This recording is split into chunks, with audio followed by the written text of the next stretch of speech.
السلام علیکم ورحمۃ اللہ وبرکاتہ۔ آپ دیکھ رہے ہیں عرب اپڈیٹس۔ سعودی عرب کے حوالے سے خبر شامل کرتے ہیں کہ سفری پابندیوں کے باعث مملکت واپس نہ آ سکے، اب کیا کریں؟ جیسے کہ آپ کو پتہ ہے کہ مقررہ وقت پر واپس نہ آنے والے پر خروج ولم یاد کی کیٹیگری میں اس کو شامل کر دیا جاتا ہے۔ سعودی عرب میں امیگریشن قانون واضح ہیں۔ غیر ملکیوں کے رہائش کارڈ، اقامہ اور ایگزٹ ری انٹری، خروج عودہ یا فائنل ایگزٹ جسے عربی میں خروج نہائی کہا جاتا ہے، اس کے ذمہ دار ادارہ جوازات ہوتا ہے۔ فیملی اقامے کے حوالے سے ایک شخص نے پوچھا، میں اپنا اقامہ ایک برس سے جبکہ اپنی فیملی کا 3 ماہ کے لیے کیا تجدید کرا سکتا ہوں؟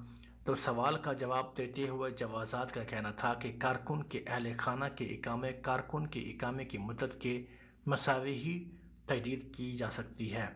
خیال رہے کہ وزارت افرادی قوت کے قانون کے تحت غیر ملکی کارکن کی اقامے کی مدت ورک پرمٹ کے مطابق ہوتی ہے۔ اقامے کی تجدید سے قبل ورک پرمٹ کی تجدید کی جاتی ہے۔ اگر اقامہ 3 ماہ کا تجدید کرانا مقصود ہو تو لازمی ہے کہ ورک پرمٹ بھی 3 ماہ کے لیے تجدید کرایا جائے۔ اسی طرح کارکن کے اقامے کی مدت کے مطابق اس کے اہل خانہ کا اقامہ تجدید ہوتا ہے۔ اس لیے یہ ممکن نہیں ہے کہ اہل خانہ کے اقامہ 3 ماہ اور اپنا 1 سال کے لیے کرائے۔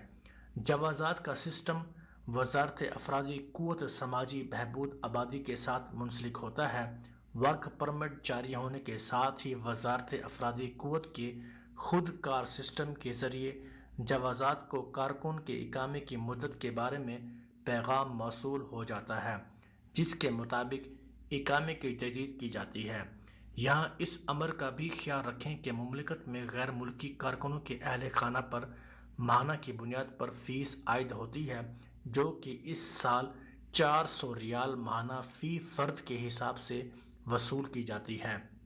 بیرون مملکت سے ایک شخص نے جوازات کے ٹویٹر پر پوچھا کہ کرونا کی وجہ سے سفری پابندی کے دوران اقامہ اور خروج عودہ ایکسپائر ہو گئے تھے، بعد ازاں شاہی مہلت کے دوران ان میں توسیع ہوتی رہی۔ جب پروازیں باقاعدہ طور پر کھل گئیں تو کفیل مملکت سے باہر تھا، جبکہ اس کی سی آر بھی مقدمے کی وجہ سے بند تھی۔ اس صورت میں میں کیا کروں؟ سوال کے جواب میں جوازات کا کہنا تھا کہ وہ افراد جو خروج عودہ پر مملکت سے جاتے ہیں انہیں چاہیے کہ وہ وقت پر واپس آ جائیں۔ امیگریشن قانون کے مطابق خروج عودہ پر جانے والے اپنے مقررہ وقت پر واپس نہ آئیں تو انہیں خروج ولم یاد کی کیٹیگری میں شامل کر دیا جاتا ہے۔